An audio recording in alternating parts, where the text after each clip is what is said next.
Hi everyone, welcome to this week's Down the Rabbit Hole. As you're watching this week's Down the Rabbit Hole, I am sitting by a pool in Bali. I hope. I'm filming this into the future. Normally I do them on the morning that I post them, but I didn't want you to miss out next week.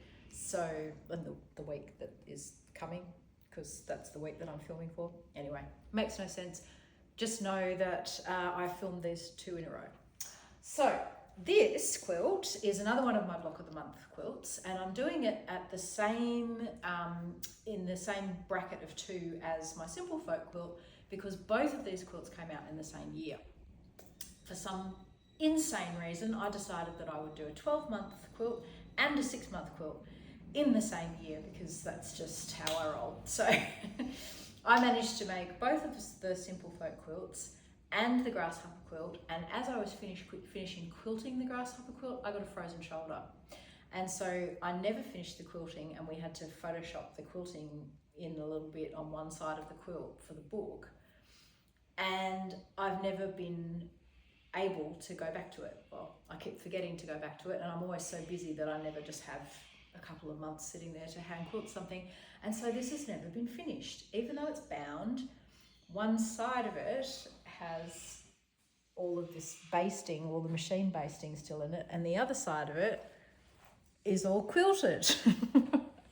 I will go back to it, I promise, especially now that I've pulled it out. This seems to be happening. This is a repeat performance with the Down the Rabbit Hole situation. I pull them out and go, I love that quilt, I want to make it again. And I do love this quilt, and I feel like this quilt is one of the unsung heroes of my Block of the Month program, because it's not just a cute quilt with a really fun panel in the center. It's also a lesson in hand piecing.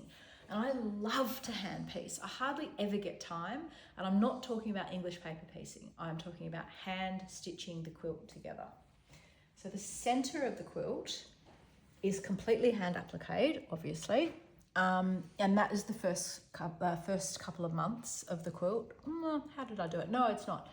So each month, that's how I did it. Each month you get some of the applique and some blocks to piece. So there are 6 different blocks, and you get some of the applique and a block to make. And then obviously you need a block for each border because they're repeated. So in the center, you have this lovely little sort of complicated figure of 8 situation of bias tape, which is done with the fusible bias that I sell at my website. I also teach you to make your own if you want to make your own. That's how I've done it, and it's just fusible, so you iron it down and then stitched on the edges, which makes it really, really easy. And then you learn to do the lovely birds and the flower on the top. There's so much opportunity for fussy cutting in this quilt, it's just not even funny. You've got the little teeny tiny Dresden, and the template set includes that Dresden as well as all of the templates for the outside of the quilt.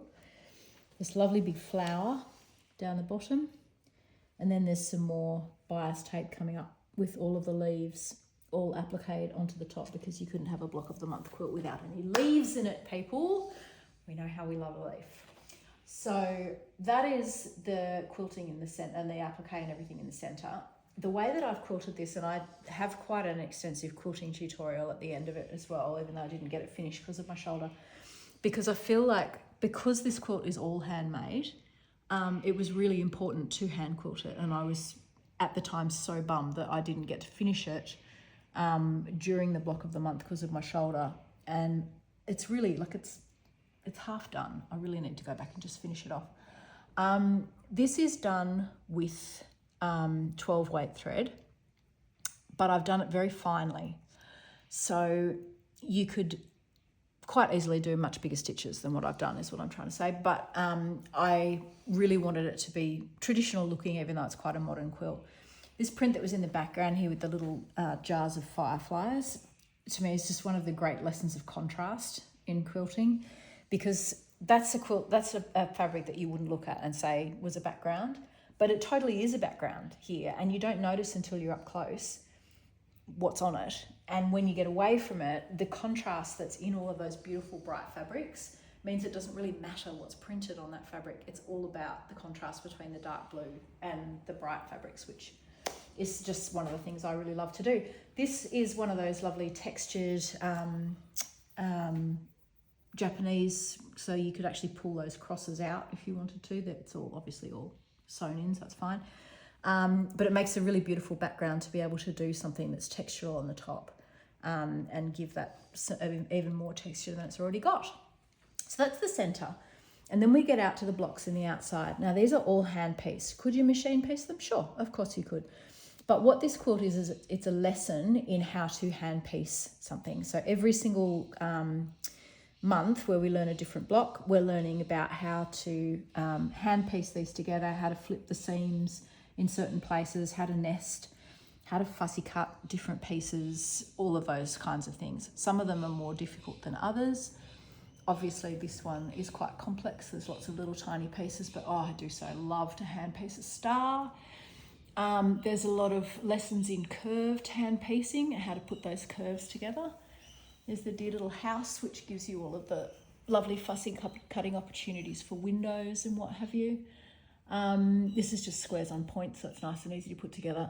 This has your little robbing Peter to pay Paul curvy bits and pieces in there, and they're quite tight, so it's tricksy. We'll come back down here to the one that's pieced, that's quilted rather. This block, which has got your curves and your little diamonds as well, which is, you know, probably the trickier one in the quilt. And then this is, I think, the block that we start with, so it's really nice and easy, nice big tulip one point.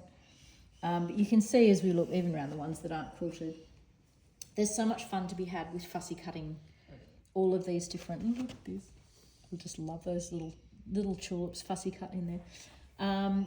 To fussy cut with this quilt, there's so many different things that you could do. There's so many fun fabrics. I had a great time putting this thing together, I really did. And yeah, now that it's out, I'm gonna have to hang. Oh, look at the teacups. I've forgotten about the teacup in there. Isn't that cute? Here's me just loving myself sick. Anyway, I must get back and quilt and finish hand quilting this quilt, and you know, do something proper with it. Maybe I'll put it in a show because I really like it and it's really fun. It is a 6-month program, so instead of being a book of 12 months worth of work, this is a book of 6 months worth of work. Obviously that doesn't matter to you because you can make it in as much or as little time as you want to. But the book is divided out into 6 chapters, and in each chapter you get some applique and some hand piecing, so you can work on those different things together. The template set that comes with this book has all of the acrylic shapes, but they're all punched out, so they're windows, so that you can trace the inside to be your sewing line and the outside to be your cutting line. So if there are blocks that you decide you're just going to piece by machine, you just cut around the outside of them and use your usual 1/4 inch seam. If you're going to hand piece them, then you trace the inside, and I teach you how to do that. So it's a very good fun one. It's a really great carry around project. If you're going to be traveling, you could make all of those blocks, have them all cut or, you know, ready to take with you and sew them while you're traveling, because it's a lovely thing to be sitting and stitching and not having to have a sewing machine. Great for doing by the side of the sports field, at music lessons, all of those things that we do when we're traveling mums, grandmas looking after your little kids. This is a great carry around project. The centre's for doing in front of the TV, the outside's for carrying around. It's good fun.